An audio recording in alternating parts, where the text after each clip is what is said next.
Hi everyone, welcome to another mental health mini.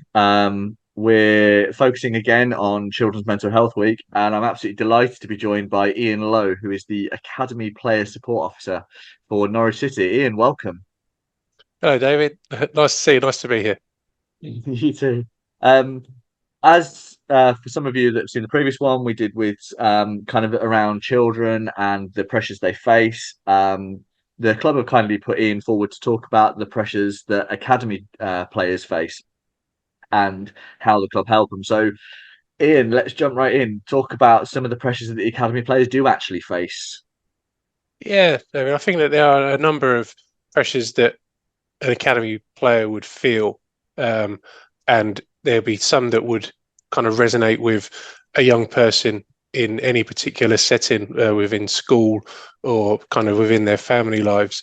But there is potential for a young person within an academy set up to feel more pressures, and that can be anything from a sense of perhaps feeling that you're the one who's putting the pressure on the family. So we've got lads who are in our academy at particularly young ages who might be traveling an hour and a half to get to training 3 or 4 times a week.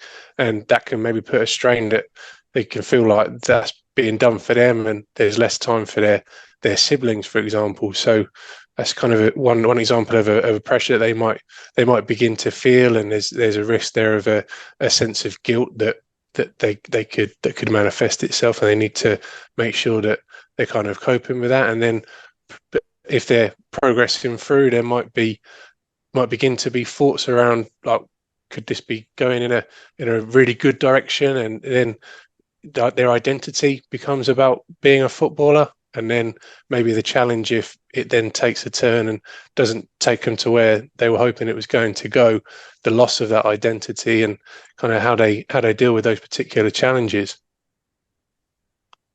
And I assume, obviously, with the way the world is, obviously they've got these pressures in terms of, like you say, the family. There's also education alongside this. There is the am I going to make it? Obviously, that's what all of the academy players want in theory is to make it, and we all know that only a select few do.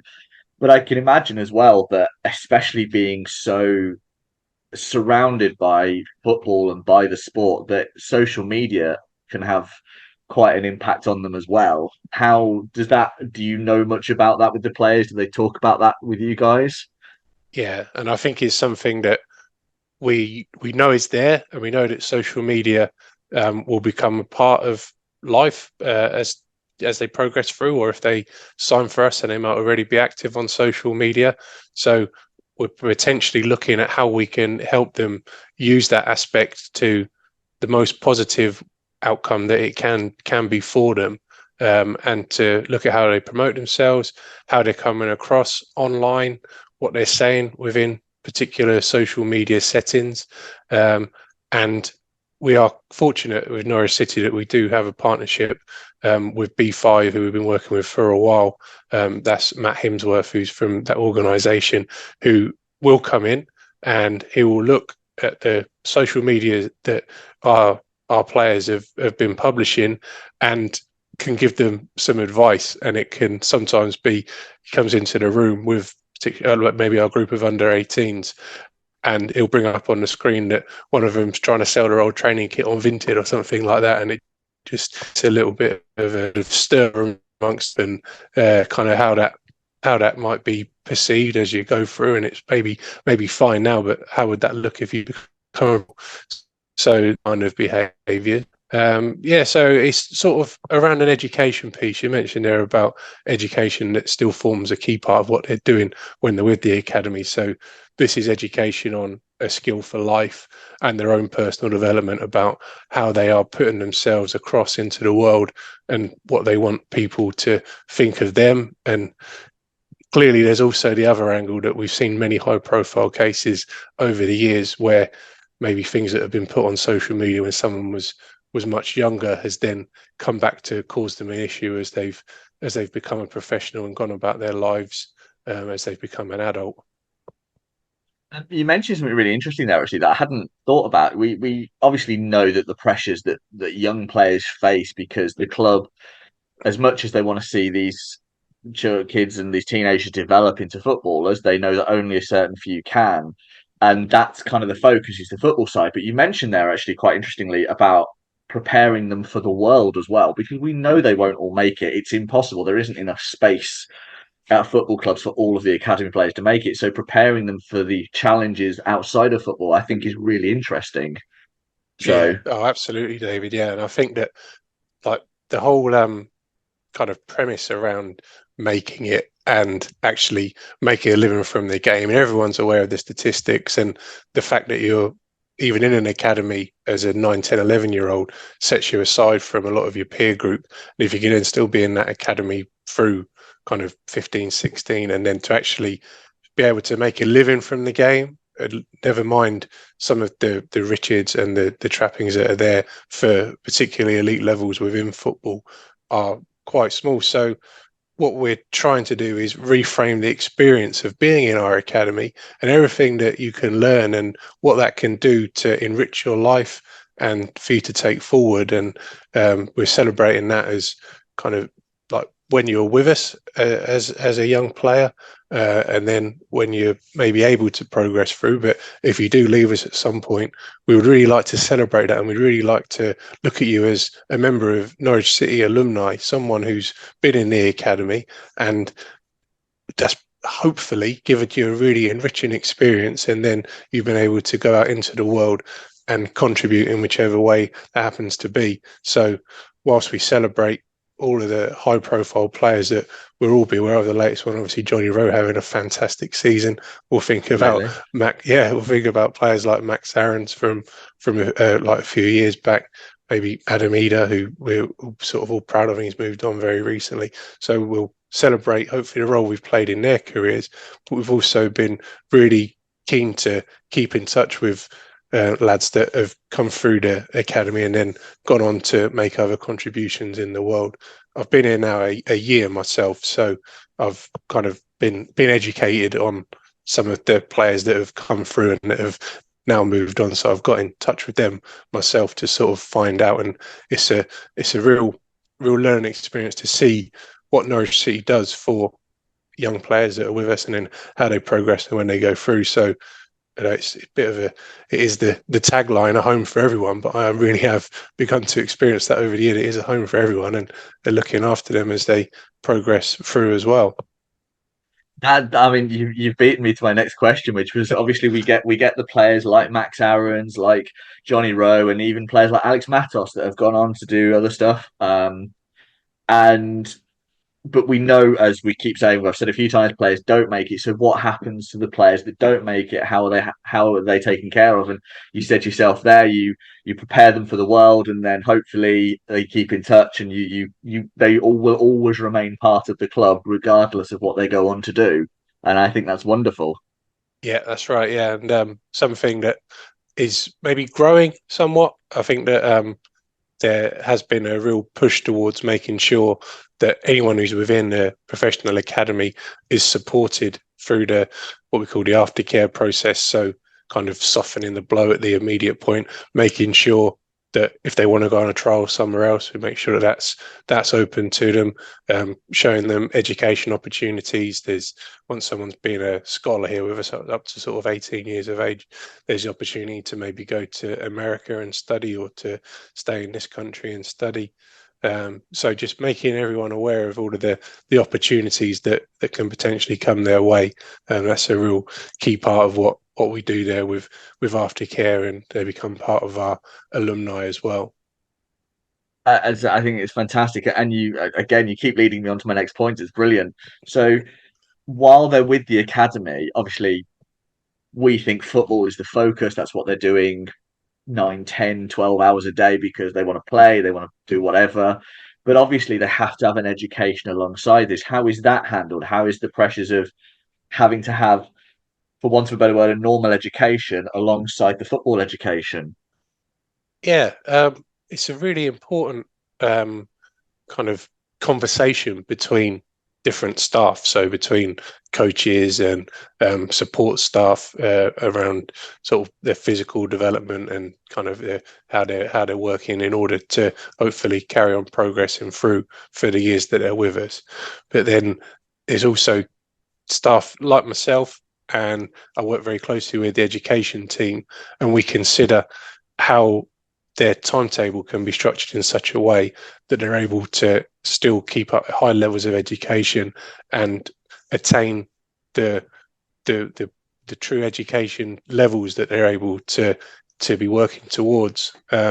So with players within the academy and what you might call the middle phase of it, so the youth development phase, we have players who come into two schools in Norwich. So we've got City of Norwich School, Ormiston Victory Academy, and we have lads that are coming here from outside of the area.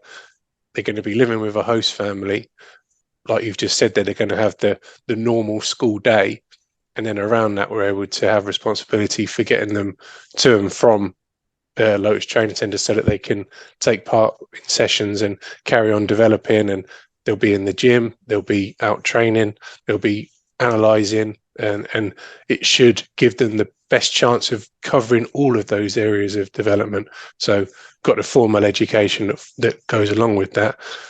The football club has responsibility for some personal development, some life skills education as well. So that's one example. And then there's also at a similar type of age, you'll get boys who are with schools that are like kind of close enough that they can travel in, and will make an agreement with the school that they're able to miss some time of their education to come in, work with the excellent education staff that we've got here, led by Matt Wells, got the two teachers, Jen Joyce, Tom Wilson, and they'll be responsible for their education within the time that they're at the academy as well. So it's referred to as day release, but everyone, the connotations of day release, it sounds like it's something else, but that is it. They do get 1 day a week out of school, and there's a responsibility for having the education cared for by the football club along with the school. So kind of always a two-pronged approach. So with our partner schools, they're with them more often than not, and then with our lads that we've got on the hybrid, the day release program, there's a need to keep in touch with that school because we're only going to be seeing them kind of 1 day a week, and then it'll be evenings and weekends for the rest of their program. Okay. Another question I had that I wanted to ask you is, obviously there's the ones that don't make it at Norwich. They might go on to have careers at other clubs. They might go into the world, and then there are the guys like Johnny Rowe and Max Harris that do make it. What's the transition like from the academy to the reserve team, the first team, whichever team they're going into? Is there a transition of, or is it literally, oh, by the way, you're now good enough for the first team. Off you go. We've really had you. This guy will look after you now. Yeah, we try and make the transition as smooth as possible. It can sometimes maybe catch everyone a little bit by surprise. Good example of that is Kellen Fisher, who signed for us in the summer. And I was working with him as an academy player, and next thing you know, he's gone on tour, and then he's very much in David's plans, and he's with the first team. There's maybe other players where their pathway was more mapped out, and they might have had a loan, and then they've come back, and then they've begun to train with the first team, and then kind of thinking about how they're progressing there.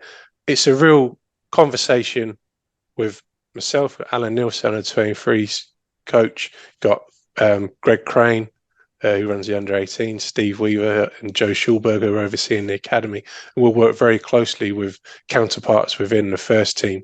So although there's obviously the manager and his staff, there is also support staff. So it's important to be mentioning, is this player here? He's been living with one of our families in host family accommodation for a period of time.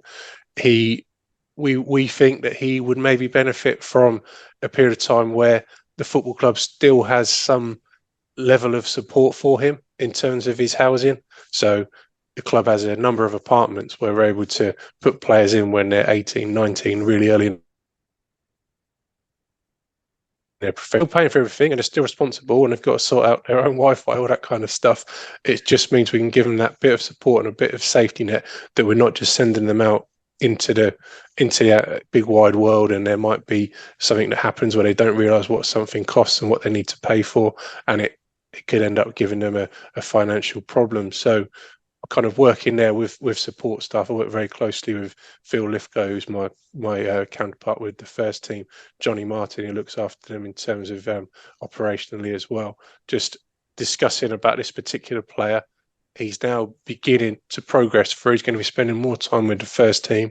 Can we think about kind of where we're going to house him, what support he's going to need, and maybe other kind of elements about the family network that you might have. Has he got anyone locally? Is it maybe people that are living far away? He's moved here to play for us, so just giving that information and making sure that it's a smoother transition as it can be. But we're all obviously very excited if a player is kind of training with us one day and then maybe just gets a call up and it can all happen, and we all need to be fairly reactive. Before I move on to the last block questioning, it's something you kind of glossed over. Glossed over, right? You sort of mentioned they moved away, but I am interested in is, do you keep in touch from a support point of view for the players that go out on loan? I know obviously the club will keep an eye on them for their development and their football side, but from a support, do you still keep in contact with them, or is it sort of because they're now with another club, it's handed over to them while they're with them? It's how does it work?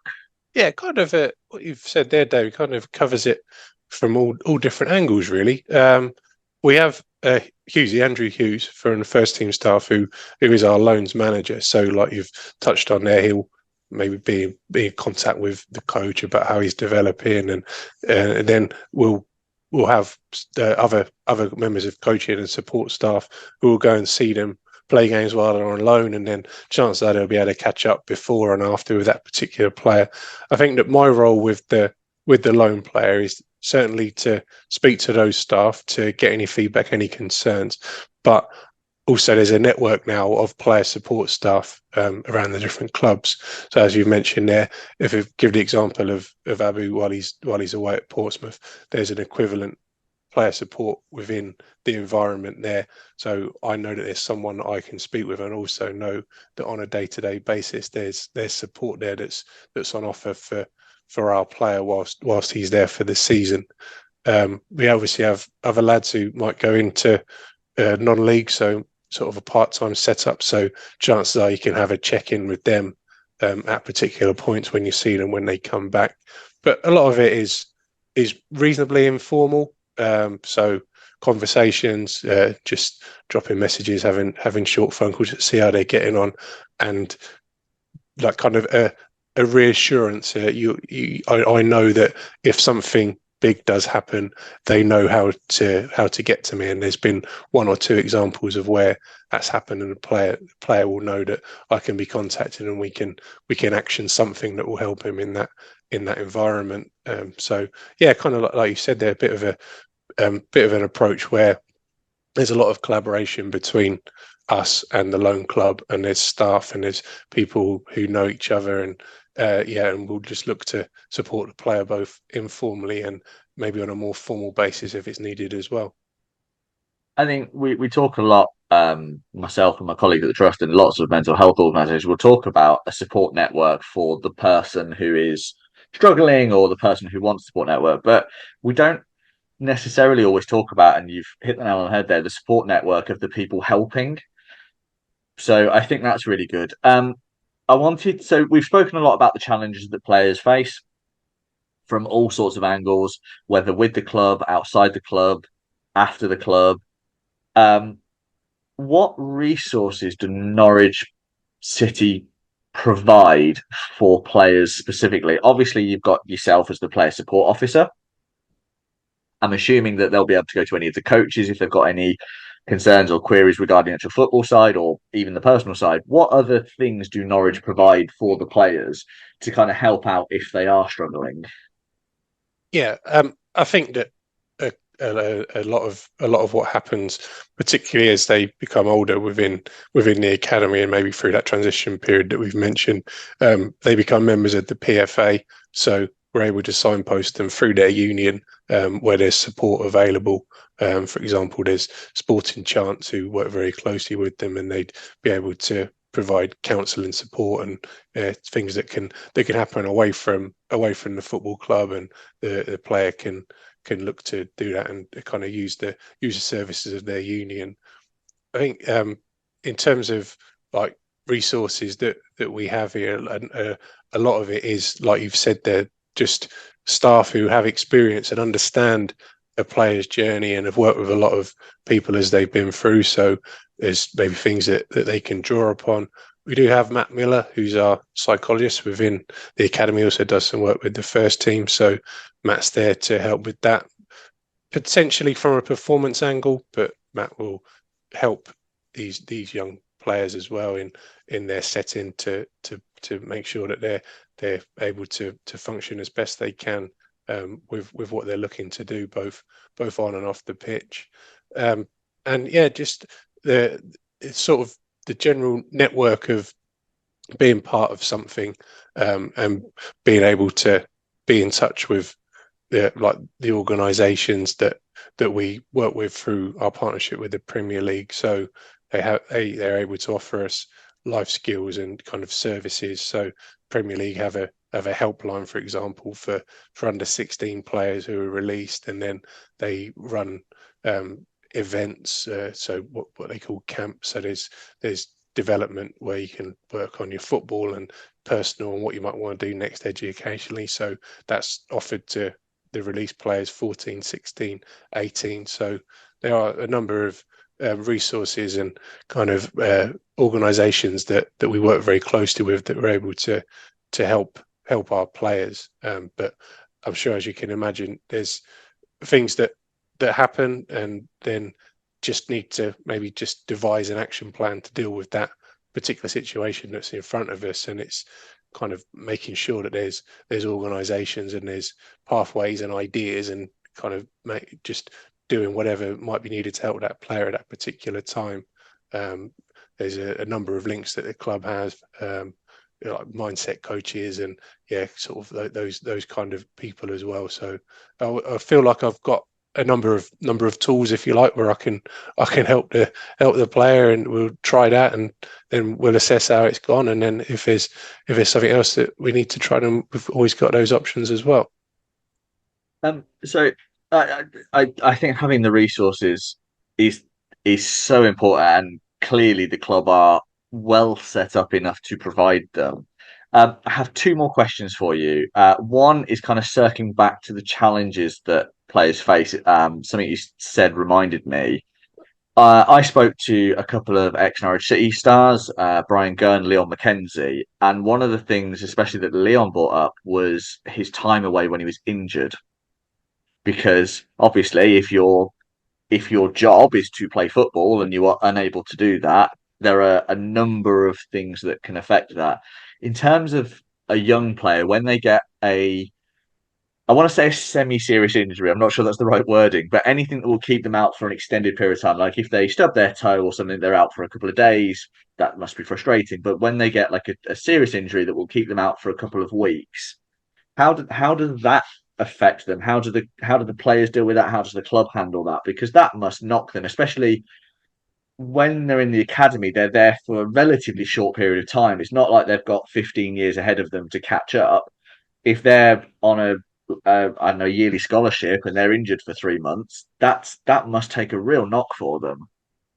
Yeah, absolutely, David. I think that I can think of one or two situations that we're helping players with at the moment within the academy, where they have that level of stress that you're talking about there, where they can almost see the sands of time running down on their time within the academy, and they're worrying about whether they're going to have a chance to show everything that they can do. I think that the way that we try and help them is to kind of provide them an environment where they're able to do something else for that time they're injured. So they're not just going to be sitting around thinking about how they're injured. Can we do something? Is there community outreach type work? Can they do some more education? Is there kind of elements like that they're going to be able to work on to help themselves just to use their time effectively? But perhaps maybe there's an element where all of us as staff can draw on examples of players who have maybe been through this before, and how there's situations that have occurred where it's really not going to come to a point where the club won't have been able to have a look at the player, short of something that's career ending. There's likely to be a point where that player is able to come back, and the club has a duty of care to get them back to full fitness, and then the club's going to want to have a look at them however long they've been out injured for. So I think there's an element of reassurance there, like thinking of players that we've worked with in the past. Even if you lose a year out of that scholarship, as long as you get back playing, that's still a year where you can be playing. And if it gets to a point where there's a bit of a question about whether they've been able to have a look, scholarships can be extended. And I've seen here already with players who are those young professionals, a similar type of situation. There's support offered, and there's extensions, and there's a real sort of desire to make sure that this player is able to be fully fit, and that the club will have a look at him. But I think that element of stress and worry that's going to come from someone who is injured, it's just about trying to help them through it. And yeah, it sort of, yeah. I will say this, the players that I work with here, like, they are very philosophical, and they kind of accept that it's a part of being a footballer that injuries are going to occur. So it's not an accident. There's the lads that have been through the academy here. They've been looked after here by really good staff, and they are clearly able to handle the fact that they are injured, and they can take that and they can look at where they can go with it. And I think that's a real credit to all the staff that have been here over a number of years. I think that's I keep saying it's running out of superlatives, but I think it's fantastic. Are approaching the end of this, so I've kind of got one more question for you. My whole thing about these, and you kind of mentioned it there about finding people that have had the same experience. And my whole thing about these videos is hopefully someone sees it and goes, "Oh, that means something to me," or whatever. So the question I ask all at the end of these is always kind of for the wider public, but also specifically for the players when they're in the academy. What if you could give them one piece of advice to kind of cope with the pressures that they're under? What's the one piece of advice that you would give if you were given one sentence or one bit of time to say something? What would it be that you would feel would be the most help to them? Yeah, I think it's something that I think about really when I come to communicate with players and with parents, when they're at their particular stage of their journey. I would always say stay in the moment. And it's something I try and think about myself when I'm working, when I'm trying to help people. Because if the young person is able to stay in the moment, then they should be able to take this experience for what it is and for what it's giving to them, rather than thinking about things that might be out of their control as to whether this is going to take them to become a professional player. And to think that of that in a sort of real world example, you might kind of think that when you're working on something and you want to see where it's going to take you, you need to kind of be able to stay in the moment and just, again, trust the process, and then make sure that if you're doing things a step at a time, hopefully that end destination looks after itself. So yeah, I'd go with that, David. I think stay in the moment.